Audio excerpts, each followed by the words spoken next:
La naturopathie, c'est vraiment du préventif. Si on peut agir en amont, on apporte les bases à partir de justement préparer bébé. Maman est toute seule dans son corps.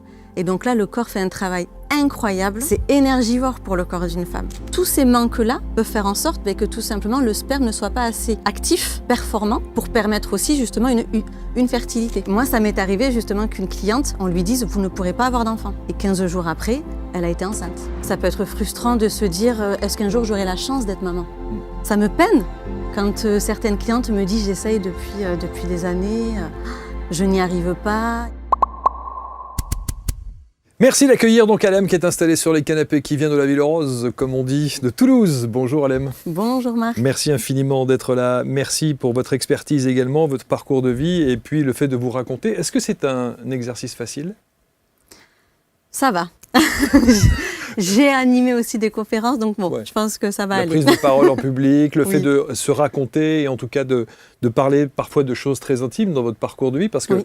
C'est la question qu'on se pose quand on fait un index. Qu'est-ce qui légitime aujourd'hui le fait de se dire, en l'occurrence, que vous êtes naturopathe spécialisé précisément dans la grossesse, la fertilité, le postpartum sont des oui. sujets importants. Tout à fait. Et peut-être même qu'à l'heure où on enregistre cette émission et au moment où elle sera diffusée, il y aura eu beaucoup de choses. Oui, sûrement. C'est pour quand ? C'est prévu pour fin juillet. Fin juillet, oui. Ce sera un cancer lion. Lion. Lion. Lion comme maman. Comme maman. Ben voilà, c'est très bien. Donc merci d'être avec nous. On va parler évidemment de ces sujets et notamment de la naturopathie et l'angle bien spécifique que vous avez pris pour accompagner ces femmes. C'est ça. Avant, pendant et après ? Tout à fait. C'est un choix puisque c'est vraiment ce que j'ai pu analyser à travers vraiment toutes les consultantes que j'ai pu avoir, que vraiment il y avait ce besoin-là.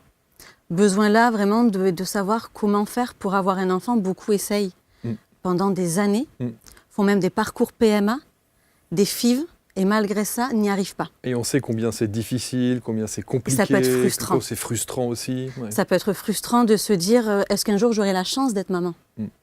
Et c'est vrai que là, ça me peine quand certaines clientes me disent j'essaye depuis des années, je n'y arrive pas. Et puis dès lors où j'arrive à éveiller ces femmes sur leur corps, sur justement pourquoi. Parce que s'il y a blocage, c'est que derrière, en fait, eh bien, le corps nous parle, le corps veut nous dire quelque chose. Si on apprend à l'écouter, si on comprend son propre corps, à ce moment-là, on peut travailler dessus. C'est toujours comme ça ? Vous pensez qu'à chaque fois qu'il y a un problème, et notamment le fait de ne pas pouvoir avoir d'enfants, c'est avant tout un problème, j'allais dire, mécanique, physique, psychologique ? Ça peut être beaucoup aussi de l'émotionnel.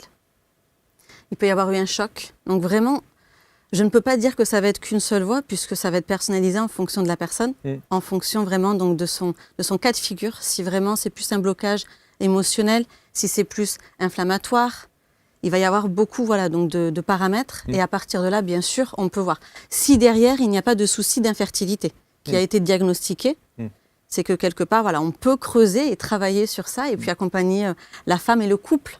Parce que je travaille aussi beaucoup sur les couples, surtout pour la fertilité. Bien sûr. Souvent, on pense que c'est que la femme, mais non, l'homme aussi a son rôle. Bon. Vous parliez justement des diagnostics, ça c'est important. Ça veut dire que vous n'intervenez qu'à partir du moment où un pré-diagnostic a été fixé ? Pas forcément. Souvent, quand on a un parcours PMA, il y a déjà eu quelque chose. Il y a eu donc vraiment un parcours médical qui a été posé, une FIV aussi. Donc là, vraiment, il y a eu quelque chose qui montre qu'il y a eu ce besoin de faire ce parcours. Et ensuite, on peut donc par la suite venir me voir et on travaille ensemble pour accompagner ce parcours PMA, par exemple. Ensuite, ça peut être tout simplement des femmes qui veulent essayer d'avoir une grossesse complètement naturelle. Et là, il n'y a pas eu besoin donc d'aller voir un médecin. Et on travaille donc en amont, en prévention, pour préparer le corps, pour que par la suite, on puisse avoir la chance d'être enceinte. Mais lorsque la médecine conventionnelle, classique, dit, et souvent on prend ça, les femmes, les couples prennent ça comme un couperet, dit « vous ne pourrez pas avoir d'enfant ». Est-ce que vous essayez de déjouer ça ou d'aller chercher autre chose qui permette justement de ne pas valider ce diagnostic final ? Alors déjà, quand on dit « vous ne pouvez pas », est-ce que ça veut dire qu'il y a un souci réellement derrière de poser d'infertilité ? Ou est-ce que c'est juste parce que il n'y a pas de souci donc d'infertilité. Et dans ce cas-là, on dit juste, vous ne pouvez pas. Il y a un blocage. Il y a un blocage. Moi, ça m'est arrivé justement qu'une cliente, on lui dise, vous ne pourrez pas avoir d'enfant. Et 15 jours après, elle a été enceinte. Alors, ce qui va être intéressant, c'est de savoir évidemment qu'est-ce que vous avez fait, parce que 15 jours, le laps de temps entre le moment où lui dit c'est pas possible et le moment où elle tombe enceinte, il a dû se passer quelque chose. C'est un déblocage que l'on met en place. Ça va être souvent donc un déblocage émotionnel dans ce cas-là. Dans d'autres cas, c'est parce que l'on travaille sur justement l'organisme pour savoir qu'est-ce qui s'est passé. Et donc parfois le déclic, selon certaines personnes, est beaucoup plus rapide. Et sur ce cas, vous avez un souvenir de ce cas précis, non? Dans ce cas-là, alors c'était vraiment cette dame un blocage émotionnel. Là, c'était vraiment ça, c'était un blocage émotionnel. Où là, par contre, elle était tellement déterminée, elle voulait avoir un enfant. Donc là, on met en place des techniques de méditation. On essaye aussi de creuser qu'est-ce qui a bloqué. Et à partir de là, tout simplement, on travaille dessus et c'est OK. Et donc, elle a pu repartir voir sa gynécologue en disant, mais maintenant, je suis enceinte. Je suis enceinte, c'est Et magnifique. 9 mois après, quand elle a donné naissance, elle a été à nouveau enceinte. Donc, d'une deuxième petite. Alors, Alem, vous dites, et dans votre titre, on l'a vu évidemment dans votre index, c'est naturopathe. Ça veut dire que c'est au travers de la naturopathie que vous avez mis en place votre accompagnement et le process d'accompagnement? C'est ça, tout à fait. Un protocole naturopathique. Donc ça reste assez large, c'est-à-dire que derrière, on va mettre en place aussi beaucoup de méditation. On a plusieurs outils, un peu comme on va dire, comme une caisse à outils, où on va, en fonction de la personne, choisir quels outils on va pouvoir proposer pour l'accompagner. Donc oui, il va y avoir de la phytothérapie, il va y avoir de l'aromathérapie, parce que là aussi, on dit souvent, oulala, on est enceinte, surtout pas d'aromathérapie. Ça, les huiles essentielles, on dit surtout pas, etc. Alors que bien évidemment, oui. Si on ne connaît pas, si on ne maîtrise pas, là, je dirais non, on n'utilise pas, puisque certaines vont être, oui, bien sûr, pas adaptées à la grossesse. Mais certaines, bien au contraire, peuvent beaucoup accompagner les femmes. Mais ça, c'est accompagné à partir du moment où elles sont enceintes. Elles sont enceintes ou avant. Ou avant, ok. Avant, c'est-à-dire si on doit faire un nettoyage. Par exemple, dans le cas de fertilité, donc là, ça va être souvent des soucis d'inflammation. Il va être important de vraiment accompagner la femme. Il faut prendre en fait le cas de la fertilité comme une construction, on va dire, d'une maison. Si on veut prospecter, par exemple, tout simplement pour avoir, pour pouvoir construire une maison, qu'est-ce que l'on va faire? On va chercher le terrain où on veut justement poser sa maison. En fonction du terrain, on va voir exactement quel type de matériaux on va pouvoir appliquer. Là, c'est le même principe. On va vérifier le terrain de la personne et en fonction, soit on va partir sur une détoxification. Et à partir de là, on peut beaucoup s'aider aussi des huiles essentielles, puisque souvent les femmes enceintes sont souvent, avant de vouloir avoir un enfant, elles sont sous pilule, par exemple. Et là, il faut vraiment accompagner la femme, surtout quand on est sous pilule depuis très jeune. Ce qui veut dire que derrière, il faut vraiment travailler sur justement une belle phase de détoxification. Et ensuite, on va pouvoir parfois aussi devoir amener ce qu'on appelle une phase de reminéralisation. Parce qu'on ne peut pas travailler sur un corps qui est fatigué. Donc à ce moment-là, on choisit en fonction de la personne et ensuite on peut, avec l'aromathérapie, parfois booster le corps et l'aromathérapie peut faire des merveilles. Moi j'aime bien les chiffres. Est-ce que vous savez aujourd'hui combien de bébés vous avez permis de mettre au monde? Combien en termes de pourcentage? Combien de femmes vous avez accompagnées? J'en ai accompagné quand même pas mal, je dirais peut-être à des 40%. Ça veut dire que 40% des femmes qui vous consultent arrivent à avoir un bébé alors que c'était le parcours du combattant avant? La plupart, parfois. Après, c'est vrai que certaines, c'est juste parce qu'elles veulent être enceintes et elles savent que derrière, il faut faire un nettoyage, elles veulent être accompagnées. J'ai pas beaucoup, on va dire, dans ces 40%, il va y avoir, par exemple, peut-être 15% de PMA et FIV.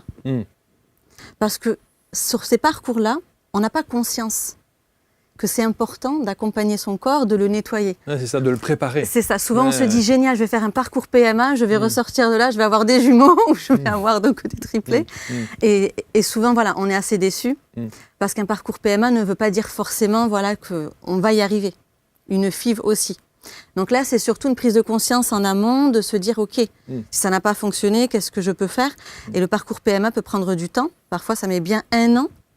Donc pendant cette phase de 1 an, parfois la femme ne vient pas forcément, ne prend pas conscience, parce qu'elle veut donner toutes ses chances que sur la PMA. Et c'est ensuite voilà, qu'elle se dit, là je veux revenir à l'essentiel, pourquoi ça ne fonctionne pas. Et si tu pouvais tout changer, qu'est-ce que tu changerais? C'est la question que j'ai envie de te poser aujourd'hui. Parce que tu sais, bien souvent dans nos vies, on pense vouloir quelque chose, on pense vouloir atteindre un but, on pense être empêché par la vie et des environnements extérieurs, alors que finalement, on ne sait pas vraiment qui on est et on ne sait pas vraiment où on veut aller. On se met des objectifs, des paliers, et puis lorsqu'on y arrive, on est déçu. Ça paraît pas aussi bien que ce qu'on avait imaginé. La vérité, c'est que tous ces obstacles et cette réalité que tu te projettes autour de toi, qui te paraît pas être si terrible souvent, elle est filtrée par ça. Elle est filtrée et contrôlée par plein de fils invisibles et de chaînes qui sont là depuis ton enfance, peut-être même depuis avant, et qui t'empêchent littéralement de voir la vie telle qu'elle est et de te voir tel que tu es. Elle te donne une histoire, une sensation de cheminer et de ne pas être en contrôle. Mais en fait, à l'intérieur de toi, il y a plein de petites choses qui te contrôlent au quotidien. Ces petites choses qui te contrôlent te font voir la vie d'une certaine façon, te font prendre des décisions qui ne sont pas tout le temps les bonnes et t'éloignent de ton chemin. Elles t'éloignent de ce que ton cœur vibre, de ce que ton âme veut vraiment et de ce pourquoi tu es venu sur cette terre. Je te propose de vivre une série d'expériences immersives, de pratiques avec moi durant 1h30, de pratiques pour venir lever le voile. On va plonger à l'intérieur de toi grâce à différents outils puissants dont l'hypnose. On va venir plonger pour voir ce que tu veux cacher, voir ce qui t'est caché, voir là où tu en es et ce que tu veux vraiment au fond de toi. Et surtout, on va avancer et transformer ce qui est déjà présent. Tu verras qu'en changeant depuis l'intérieur, tu vas pouvoir transformer ton monde extérieur. Après cette soirée, plus rien ne sera comme avant, j'en suis sûre. Alors, si tu le désires, dès maintenant, je t'invite à réserver ta place pour l'une des villes de France durant lesquelles je viendrai te rencontrer. J'espère que tu es prêt, que tu es prête. Et je te repose la question une dernière fois. Et si tu pouvais tout changer?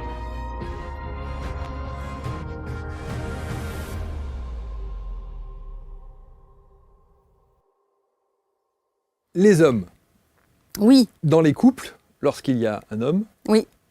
qu'est-ce qu'on vient faire là-dedans? C'est-à-dire que quel est dans votre accompagnement, quelle est la place de l'homme? Ce qu'il faut se dire, c'est que tout simplement, le sperme de l'homme, c'est lui qui va donc aussi justement faire en sorte qu'il y a fécondation. Si l'homme aussi est fatigué, de nos jours, on vit dans une société où on est assez stressé, où également on est sur une surconsommation. On est dans une société moderne, mais l'alimentation est souvent carencée. Donc on manque de nutriments. On est sur donc aussi une société où on est souvent sédentaire.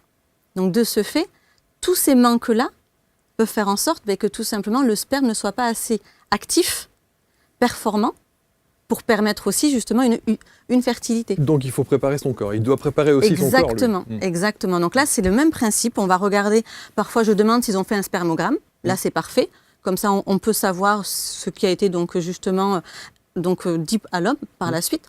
Et à partir de là, on sait qu'est-ce qu'on peut poser aussi. Mais je vais aussi regarder la morphologie de la personne, que ce soit pour la femme comme pour l'homme, mais également aussi la morphopsychologie. Parce qu'on ne parle pas de la même manière à un homme qu'on parle aussi à une femme. Ah oui, parfois les hommes sont souvent réticents à aller voir une naturopathe et se dire non mais moi je vais bien, moi tout va bien, pourquoi est-ce que je devrais consulter Voilà, on a du mal à se dire que ça peut être sa faute aussi. Donc là c'est vraiment adapter aussi son discours et puis lui expliquer que c'est ok, bien sûr vous allez bien, mais moi je vais venir en fait booster, faire en sorte que vous n'attendiez pas un an. Donc qu'est-ce que ça engendre pour l'homme? Il doit avoir un autre rythme de vie, une autre alimentation, qu'est-ce qu'il doit changer? Qu'est-ce qu'il doit améliorer? S'il y a besoin, oui, dans ces cas-là, on va vraiment revoir l'alimentation si on voit que c'est déséquilibré. Le but, c'est vraiment que je m'adapte au quotidien de la personne. Donc je vais voir avec elle, c'est pas de proposer des régimes, parce que je ne suis pas du tout pour les régimes, mais c'est des réformes alimentaires. Donc là, on va vraiment réajuster, s'il y a donc des réajustements à faire, apporter des nutriments, parce que les compléments alimentaires, c'est ce qui va permettre de booster. Et c'est sur un temps donné. Souvent, pour les programmes fertilité, ça va être sur 3 mois. Et donc, à partir de là, je vais proposer à l'homme ce qu'il faut pour lui, comme du coenzyme Q10. C'est justement un nutriment, un complément alimentaire que je propose, pour venir l'accompagner à pouvoir avoir justement toutes ses chances pour permettre une belle fécondité. Alors c'est vrai que évidemment quand on parle de grossesse, quand on parle de fertilité, quand on parle aussi d'allaitement, quand bébé est là, on parle aussi de postpartum. C'est ça. Ça, il y a beaucoup de sujets et non seulement, j'ai l'impression qu'on en parle énormément et en même temps, Ça reste tabou. ça reste assez tabou. Hein. Tout à fait. Qu'est-ce que le postpartum en définition? Le postpartum, c'est vraiment donc la clôture. La grossesse, c'est l'ouverture, c'est l'anidation, c'est la fabrication, la construction de la vie. Mais quand bébé arrive, maman est toute seule dans son corps. Et donc là, le corps fait un travail incroyable où on lui demande quasiment en un mois de devoir se refermer, de devoir redescendre tous les organes. Tout ça, ça s'est fait en 9 mois pour une construction. Et en un mois, un temps express, on lui demande voilà, donc de devoir tout remettre à jour. C'est énergivore pour le corps d'une femme. Si en plus elle allaite, c'est encore plus énergivore parce que derrière, c'est une grosse fatigue. Et souvent, ces femmes, eh bien, elles sont livrées à elles-mêmes. Elles sont toutes seules. C'est vrai. Elles ont donc pas, surtout si c'est un premier enfant, elles n'ont pas eu cette première expérience de se dire je ne veux pas reproduire certains schémas. Et là, donc, elles se retrouvent à faire des dépressions du postpartum, par exemple aussi. Elles sont là aussi à faire ce qu'on appelle un baby blues, à ne plus se reconnaître également. Et c'est dur aussi de se dire que maintenant on doit s'occuper donc d'un petit, on n'est plus tout seul. Ça chamboule aussi un petit peu le quotidien du couple, mais surtout de la maman. Et donc là, moi, c'est vraiment donc, être le soutien, la main qui accompagne la maman, l'oreille pour la maman, et surtout lui apporter tous les nutriments, les compléments essentiels. J'aime aussi, en fait, quand j'accompagne les femmes en postpartum, leur offrir ce que j'appelle le coffret mes premiers jours avec bébé. C'est-à-dire que le premier mois, on n'a pas le temps de se dire qu'est-ce que je dois manger, qu'est-ce que je dois prendre comme complément alimentaire. Si j'allaite, comment faire? Parce que le corps médical, malheureusement, n'est pas assez formé pour accompagner ces mamans qui veulent allaiter aussi. Donc on leur dit parfois, eh bien, vous n'avez pas assez de lait. Ce qui est faux. Je veux dire, le corps est bien fait. Sauf dans certains cas précis, le corps est bien fait et on peut allaiter. Maintenant, c'est comment l'accompagner, comment éveiller les mamans sur comment elles peuvent faire. Et moi, le postpartum, je le prépare au dernier mois de grossesse. Parce que c'est pas le jour J, justement, quand on est donc face à bébé, qu'il faut se préparer pour le postpartum. Quel est le rôle de l'autre dans le postpartum, en phase de postpartum? Ah bien, il a justement tout son rôle aussi. Justement, dans le coffret que je propose, je mets par exemple une petite liste aussi pour papa, l'expliquer aussi à papa que maman aura donc besoin maintenant donc de lui pour pouvoir l'accompagner à justement donc ne pas être épuisé, par exemple.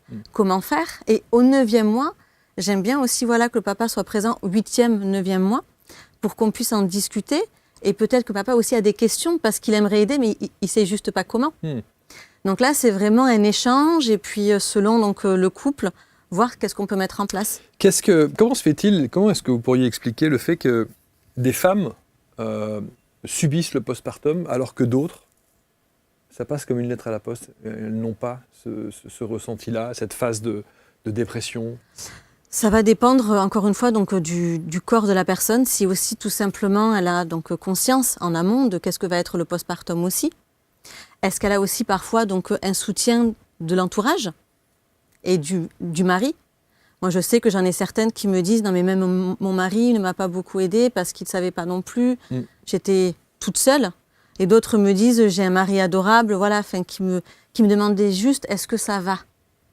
Et là, je pouvais être présente, lui dire comment j'allais. Donc vraiment, le papa était présent. Ça va dépendre donc de l'état aussi émotionnel de la personne, également aussi. Donc l'état émotionnel, l'accompagnement, l'entourage. Ouais. Tout ceci, ce sont donc vraiment l'écosystème que l'on met autour de la maman. On dit souvent il faut tout un village pour accompagner une maman lors du postpartum. À l'époque, c'était vraiment le cas. Il y avait donc des femmes de la famille qui avaient déjà enfanté, qui étaient comme des sages de la famille, qui étaient présentes et qui pouvaient être l'oreille. Et de nos jours, on est souvent livré à soi-même et même le papa ne sait pas. C'est sûr. Et puis, il y a ensuite la reprise du rythme de vie, les obligations. Et on va repartir au travail. Donc, comment on fait, etc. Et moi, je travaille sur ça aussi. J'éveille les femmes et notamment le couple sur comment est-ce que vous avez, donc, par exemple, prévu, parce que souvent, elles me disent « Ah, mais j'y ai pas réfléchi ». Est-ce que, voilà, donc, vous avez anticipé aussi sur comment est-ce que vous allez faire pour la reprise? Parce que le postpartum et la dépression ne vient pas forcément le mois même, le mois juste après. Ça peut venir 1 mois après, 2 mois après. Mais c'était en latence. Et là, donc, justement, le fait de travailler dessus, d'anticiper, on permet vraiment de pouvoir accompagner la femme à l'éviter. À l'éviter. À l'heure où on parle, il y a de nouvelles réglementations, je crois, sur notamment les semaines et les mois qui permettent d'avoir le congé parental, comme on dit, même pour les hommes. Oui. Je crois qu'il y a une évolution à ce niveau-là aussi. Oui, tout à fait.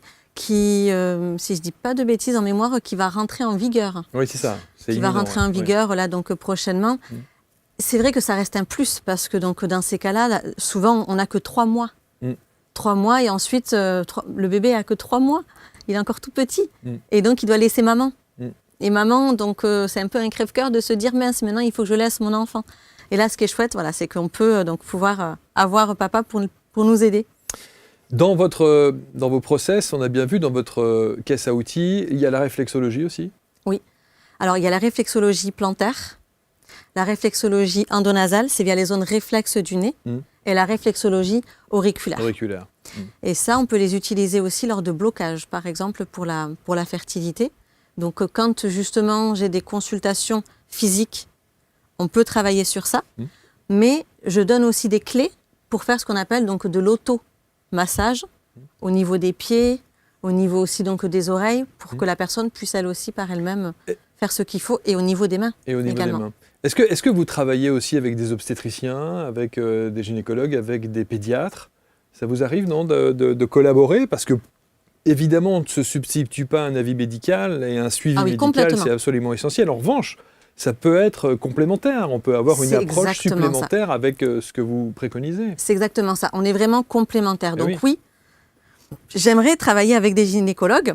Ça sera plus. C'est vrai que c'est plus des sages-femmes avec qui donc je suis amenée donc à travailler.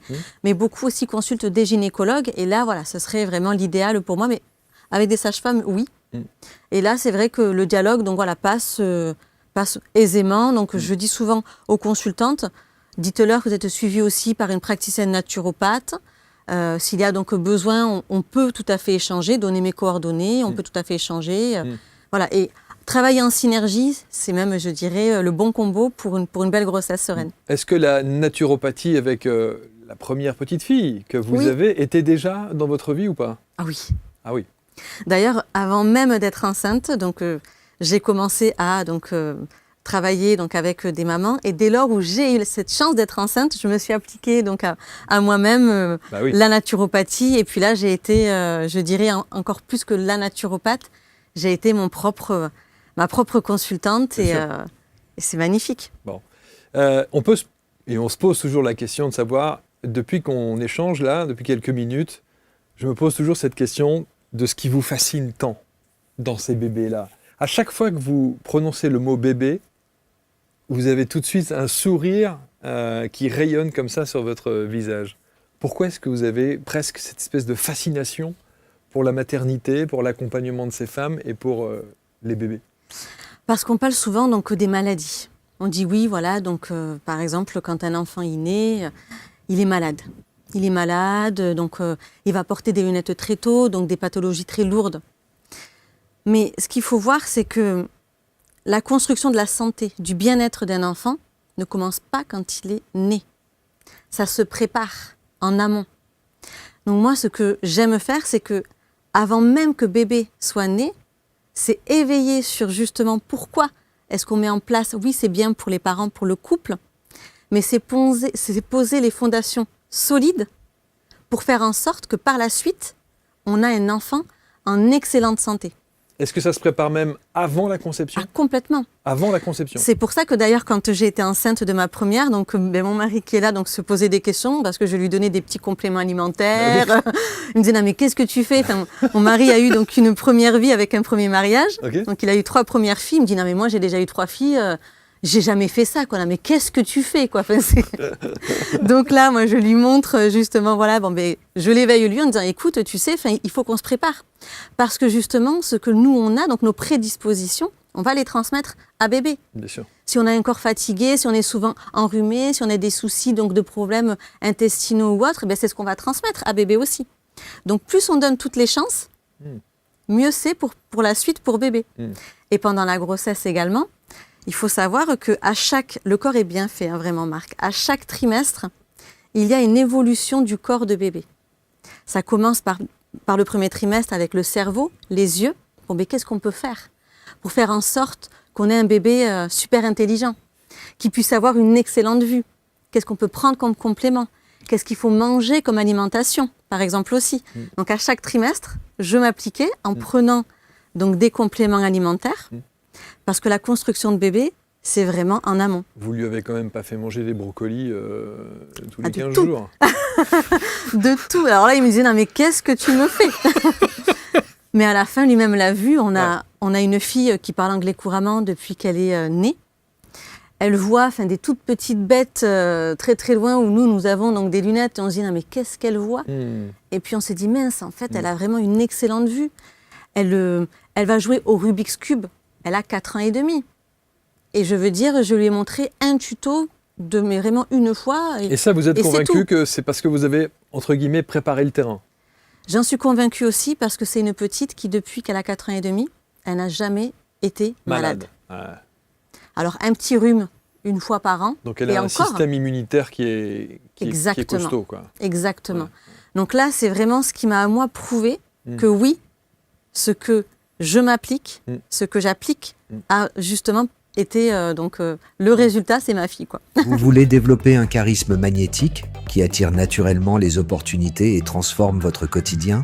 Vous souhaitez vous protéger de toute énergie négative qui vous entoure? Le docteur Olivier Madelrieux, expert reconnu en hypnose et magnétisme, révèle au grand public les secrets scientifiques du magnétisme personnel.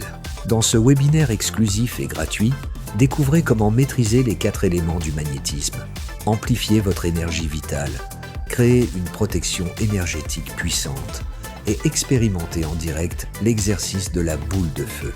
L'inscription est gratuite. Et le lien est juste en dessous, en description, ou en haut à droite de votre écran. Votre nouvelle vie magnétique commence aujourd'hui. Qu'est-ce que vous diriez dans le laps de temps, avant d'avoir le désir d'avoir un enfant? Combien de temps il faudrait se préparer avant? Combien de temps il faudrait préparer son corps? Alors, je dirais 3 mois. 3 mois, ok. 3 mois, c'est pour ça que justement, en programme fertilité, c'est vraiment ce que je préconise. Ensuite, selon le corps de la personne, et je veux dire, si on a une maladie ou un état donc, qui est inflammatoire depuis 1 an, la naturopathie, c'est pas une baguette magique non plus. Bien sûr. Mais c'est là, voilà, pour vraiment accompagner rapidement. Et c'est parfois vraiment, des fois je m'étonne parce que ça fait des merveilles. Au bout donc d'1 mois et demi, la personne, ça a été super efficace. La personne est enceinte et me dit avec joie, ça y est, je suis enfin enceinte. Et donc là, après, le but, c'est de faire en sorte que ça tienne, d'éviter les fausses couches. Bien sûr. Et donc là, on travaille après, donc justement dessus. Bon, un petit mot sur vous. Qu'est-ce que vous êtes allé faire dans cette galère aéronautique dans les grandes marques aéronautiques de la ville de Toulouse, même si évidemment ce sont des marques nobles et ce sont bien sûr des très grosses institutions, et c'est ce qui fait aussi vivre une grosse partie du Sud-Ouest et même de l'Europe. Oui. Quel cheminement vous a conduit à faire de la naturopathie alors que vous étiez dans l'aéronautique? Alors il faut savoir voilà, que donc, ça a commencé en fait avec mon enfance d'abord, pour vraiment le cheminement de la naturopathie. Le cheminement de l'aéronautique, c'était que j'étais persuadée que les ressources humaines, c'était ma vocation au départ. Quand on entend ressources humaines, on entend aider les autres, voilà, l'humain. Et le bassin de l'aéronautique est à Toulouse aussi, donc c'est vrai voilà, que j'ai été en master management des ressources humaines. À ce moment-là, je l'ai fait en contrat pro et j'ai intégré donc justement le secteur de l'aéronautique dans une agence d'intérim. En parallèle, j'accompagnais mon papa qui était malade, qui avait donc plus de 10 ans donc, de cancer.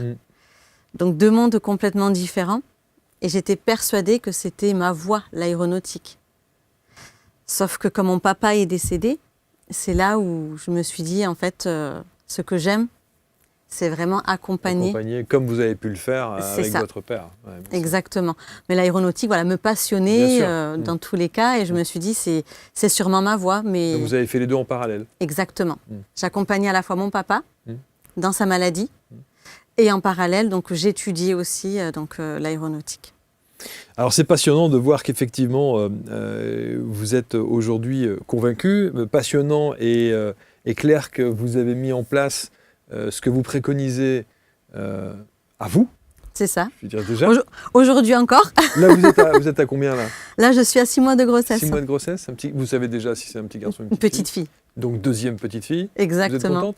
Heureuse, complètement heureuse. Magnifique. Vous vouliez pas un petit garçon? Non. Honnêtement, nous, ce qu'on voulait, c'est un enfant en excellente santé. Ouais, bien sûr, bien sûr. Déjà, après le choix du roi, sûr, mais là, c'est vraiment, donc, j'ai la chance d'être enceinte déjà. Bien sûr. Est-ce que vous avez eu, vous aussi, le postpartum pour la première? Je me suis appliquée, voilà, pour moi-même aussi, oui, tout à fait. Donc, justement, le petit postpartum que je voulais, j'ai fait vraiment ce qu'il fallait pour. Mais j'ai aussi vécu une petite phase de dépression du postpartum. Donc, c'est là où je me suis dit... Il y a donc des choses à faire, à travailler dessus. Et j'ai envie de dire, j'ai eu cette chance d'avoir cette dépression du postpartum, parce que le vivre de l'intérieur m'a permis de comprendre ce qui m'a manqué. Ce qui m'a manqué et ce qui, justement, m'a permis donc de ne pas rester dans cette dépression trop longtemps. Et d'appliquer rapidement ce qu'il me fallait. Et qu'est-ce qui vous a manqué alors?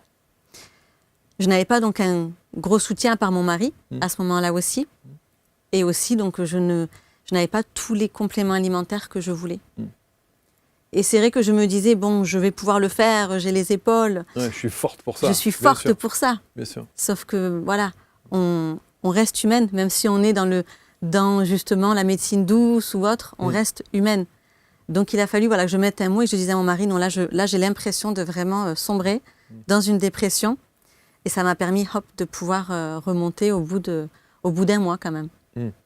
Mais c'était pas évident. Mais c'était pas évident, j'imagine. Alors évidemment, quand on parle de naturopathie, il y a cette notion de certifié, parce que ça aussi c'est important, de l'être. Tout à fait. Ça veut donc dire que vous avez suivi tous les cursus qui permettent aujourd'hui d'être estampillé naturopathe, d'avoir tous les protocoles nécessaires pour accompagner, comme vous le faites aujourd'hui, et notamment sur cet angle de la grossesse, de la fertilité, postpartum, allaitement, etc., etc. Donc ça c'est une notion importante. Tout à fait. Et puis, ce qu'il faut savoir, c'est que quand j'étais responsable en recrutement dans le secteur de l'aéronautique, c'est les week-ends qui me permettaient de pouvoir me former. Donc, j'ai réussi à trouver une école, justement, qui permette donc de se former que le week-end et pas en semaine. Donc, pendant 2 ans et demi, tous les week-ends, j'étais justement donc, sur les bureaux, dans une salle de classe, à me former en tant que praticienne naturopathe. Et quand je vois effectivement dans votre titre une grossesse épanouie sans nausée ni prise de poids, je me dis que ça, c'est la meilleure punchline qu'on peut imaginer, parce que... et j'en suis la preuve vivante. Mais bien sûr. Donc vous n'avez pas... Oui, mais alors, sans passer par la naturo, vous avez aussi des femmes qui ont une grossesse vraiment qui passe comme une lettre à la poste, où il n'y a vraiment aucun problème, aucune très bon organisme, et très bon organisme, et tout va très bien. Puis il y en a d'autres, sur les 3-4 premiers mois... Ah ben le premier trimestre ne loupe pas. C'est très compliqué. Hein. Oui. Hypersalivation, les nausées, les vomissements. Des grosses douleurs aussi lombaires. Oui, c'est ça. Donc tout ça, vous accompagnez et vous pouvez faire en sorte d'éviter ce genre de tracas. Complètement. Comme je disais, en fait, moi, ce que j'aime bien dire, c'est que la naturopathie, en tout cas comment moi je la vois, et c'est comme ça que je l'explique, notamment aussi, c'est comme donc tout simplement si un homme se noie. Qu'est-ce que l'on fait? On va lui jeter une bouée. Et donc là, ça va être la médecine classique, la médecine conventionnelle. Dès lors où la personne revient sur le rivage. Bon ben là, dans ces cas-là, nous en tant que naturopathe, on va lui expliquer si justement quelqu'un lui avait donc indiqué comment apprendre à nager. Les bases, il ne se serait pas noyé. Donc là, c'est la naturopathie. Si la personne s'est noyée maintenant, elle aimerait donc justement un jour apprendre à nager. Bon, ben justement, on lui apprend maintenant à nager. Là, c'est aussi la naturopathie. La naturopathie, c'est vraiment du préventif. Donc, c'est-à-dire là, ça va être la fertilité. Si on peut agir en amont, on apporte les bases à partir de justement préparer bébé, le projet bébé, et on s'évite justement toutes les nausées, toutes les douleurs lombaires, parce qu'on aura fait le nécessaire en amont. Mais la personne est enceinte à ce moment-là. On ne peut pas lui dire non, je ne peux plus rien faire pour toi. Eh bien, dans ces cas-là, c'est là où la naturopathie agit aussi, c'est là où moi, en tout cas, je viens agir aussi, et je viens apporter ce qu'il faut pour stopper rapidement ces états, justement, donc nauséeux, vomissements, douleurs lombaires. Et là, on agit sur le mal au moment de la grossesse. Alors c'est possible, hein, c'est possible. Vous pouvez. Si Pour mes vous 2 souhaitez. grossesses, Ouais. tout s'est très bien passé. C'est vrai, tout s'est bien passé. Tout se passe très très bien. Ouais. Et vous n'avez pas pris beaucoup pour 6 mois. Hein. Du tout. D'ailleurs, on me dit, mais tu es sûre, tu es Mais enceinte? oui, ça On fait voit pas. Moi, je ne l'avais pas vu quand vous êtes rentré dans le studio, je ne l'avais pas vu au Eh oui, départ. oui. Hein. C'est quand vous vous êtes assis, je me suis dit, ah bon, visiblement, il y a bébé. D'ailleurs, elle bouge pas mal là. Bon, bah, tant mieux, tant mieux, tant mieux.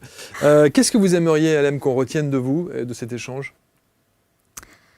Que tout simplement, on comprenne que la naturopathie peut vraiment éveiller les femmes sur justement qu'elles peuvent avoir une grossesse épanouie, sereine, sans les désagréments que l'on dit normaux, comme on a dit justement les nausées, les douleurs lombaires, qu'on peut avoir un bébé s'il n'y a pas donc d'infertilité. Et ce que j'aimerais vraiment que les femmes puissent comprendre, c'est qu'elles sont actrices de leur bien-être. Et si j'arrive à éveiller d'autres femmes, à leur faire comprendre comment fonctionne leur corps, bon ben là, je serai la plus heureuse. Eh ben voilà, soyez heureuses. Évidemment, vous allez avoir autour de la vidéo tous les liens qui vous permettent de rentrer en contact avec Alem. Prenez soin de vous, prenez soin de bébé. Exactement. Soyez actifs, messieurs. Hein, voilà, en amont, pendant et après. Soyez présents. Soyez bien présents et actifs. C'est ça, Parce tout que à fait. on peut être présent et rien faire. Hein. Oui, voilà. Hein, Soyons actifs dans ces cas-là. Soyons actifs, c'est quand même c'est préférable. Et puis évidemment, on va lire vos commentaires. On peut travailler à distance. Oui, je fais beaucoup donc en visio, enfin visio. vraiment France entière, beaucoup à l'étranger. Donc c'est ok, tout à fait. Parfait. Merci beaucoup, Alem. Merci à toi de m'avoir Merci. reçu. On peut évidemment consulter la fiche index d'Alem. Vous avez autour de cette vidéo l'intégralité des liens pour prendre contact avec elle et puis ensuite évidemment commenter avec bienveillance comme toujours ce partage au travers de son index. Merci à tous, on se retrouve très très vite pour un prochain portrait index. Merci.